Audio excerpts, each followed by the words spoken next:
We are live again on our live stream here at 3B District Court. One more thing I wanted to address. I've left the live stream on for these two brief presentations, and I do appreciate the fact there are a community of people that watch these and like to communicate with each other.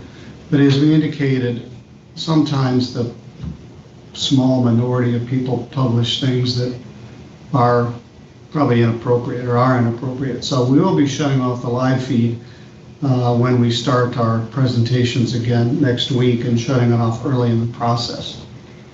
But I wanted to say something, and I'm not even sure how to address this, but I'm going to speak to this issue this one time and never again. And the issue of my hair. I'm not unaware enough to know how terrible my hair looks, and I don't think that this is a style for people to emulate. But it started as a COVID thing. I had told the lady that cuts my hair many years ago that perhaps in my last term I might just let my hair grow out, see what happened. And then COVID hit and people couldn't go to the barber, at least I didn't, for a long time. And then it looked kind of funny and looked funnier and goofier, and then I just let it go. Many people have an opinion about it, mostly negative. I've received lots of comments from people that say, you should cut your hair, please cut your hair. People yell at me in the street, I'm in my yard, people drive by and say, get a haircut. So the more people say that, the less inclined I am to do it. It's funny that people presume today, you don't walk up to someone and say, you really ought to lose 15 pounds, or you ought to get that crooked tooth fixed. But people have opinions about it, and that's fine. Many years ago, there was a young man who I prosecuted, I believe, for breaking and entering. He had long hair, like rock star hair, and he was a high school senior. And he was sentenced to a sentence either in an alternative program or jail.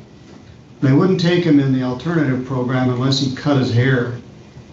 And he wouldn't do it. He said, I'll go to jail. So he went to jail in the second semester of his senior year, and he had school release. So his mother picked him up every day from the jail, drove him to school. He went to school, and then he went back to jail. My wife had him as a student. She bought him an alarm clock so he would be on time for school. And he took his lumps, and he stood his ground. He didn't cut his hair, and he did graduate. I don't know if I've seen him since. He's probably cut his hair since, but he cut it on his own terms when he was ready to do it. So I'd hoped to get it long enough to just pull it back out of the way, like my colleague Ron Lowe up north, but I'm not quite there yet.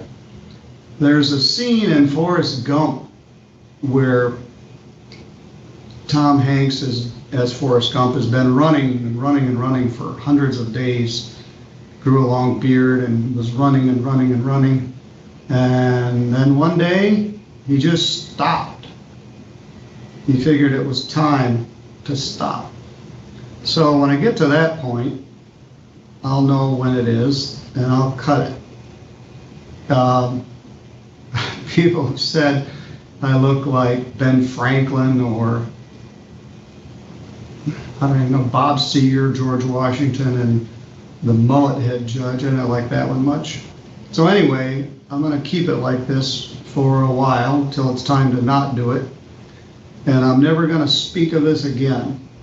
So we will go back to work on Monday. We will have Deborah Davis assigned to our court once again.